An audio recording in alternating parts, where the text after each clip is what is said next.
présente. Bonjour à toutes et à tous. Bienvenue, j'ai envie de dire à mes collègues, dans ce temple, le temple du basketball ariégeois. Et ce n'est pas un vain mot. Tout a été dit effectivement par les différents intervenants, notamment Jean-Claude qui a retracé toute l'histoire du club. Moi je m'en tiendrai à ce qui existe actuellement, une formidable école de rugby. Je salue Germaine Morer, mais je salue aussi Jean Fort, bien évidemment. École de basket, il y a toujours, ça arrive toujours. Mais le rugby, on verra ça demain.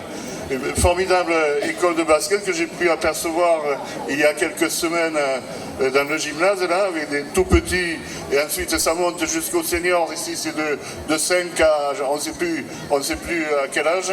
Voilà, c'est un formidable club que nous venons de saluer ce soir.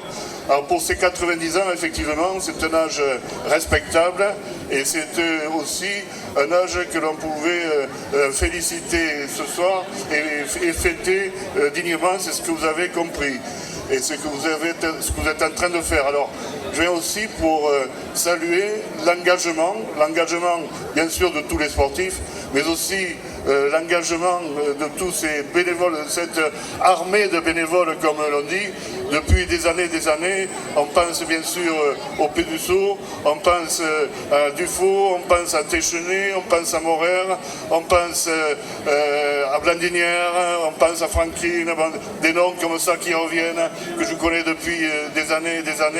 C'est un travail de fourmi qui est effectué, et depuis des générations et des générations de bénévoles. Et d'ailleurs, le conseil départemental de l'Ariège va organiser dans les mois qui arrivent les assises du bénévolat dans le département, et bien sûr vous y serez conviés. Quand j'ai parlé des bénévoles, bien sûr, un hommage particulier à Hubert Verger, avec qui nous travaillons, le conseil départemental, le collège, l'UNSS, le comité départemental de basket. Je salue mon ami Norbert Codina. Hubert, bravo pour ton acharnement depuis tant d'années. Et puis juste un mot pour parler d'olympisme, le sport et l'olympisme. L'année 2024 a été une formidable année pour le sport français, avec une pluie de médailles pour nos compétiteurs nationaux. Dans toutes les disciplines, il faut le dire aussi. Le basket s'est fort bien défendu également. Ils nous ont fait vibrer. Ces Jeux Olympiques 2024 de Paris ont été une formidable réussite, il faut le dire. Lorsque ça va bien, il faut aussi le dire, il ne faut pas toujours être des grincheux. Pour y avoir participé en partie, je peux vous dire que c'était une ambiance formidable que l'on ne revivra pas de sitôt. Une ambiance de tolérance, une ambiance de partage. J'ai jamais vu le Stade de France dans une telle ambiance avec si on pense au rugby féminin, c'était une ambiance vraiment terrible, et de solidarité entre toutes les nations.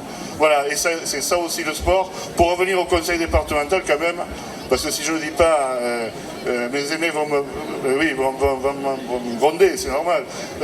Dire que, puisque j'ai parlé des Jeux Olympiques, nous avons fait le choix, il y a 2 ans, non pas d'accompagner le passage de la flamme olympique, qui est passé par loin d'ici d'ailleurs, qui coûtait 160 000 € au département, 180 pardon.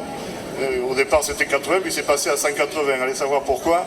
Et donc nous avons choisi de prendre cette somme-là et de l'utiliser pour les écoles, pour la jeunesse sportive, pour les écoles de sport, pour les clubs sportifs, par des dotations en matériel, par des dotations financières et par les animations qui ont eu lieu avec la caravane du sport toute l'année et qui continuent. C'est un choix que nous avons fait et que nous assumons, et c'est un choix, je crois, qui plaît à tout le monde. C'est ce que j'ai ressenti du moins. Et je me félicite aussi, puisque j'ai vu l'entraîneur de l'équipe de basket, de l'excellente entente entre le conseil départemental, l'UNSS et le collège François Verdier. Merci à toutes, merci à tous, et bonne fête, bon 90 ans. Coquelicot un jour, coquelicot toujours.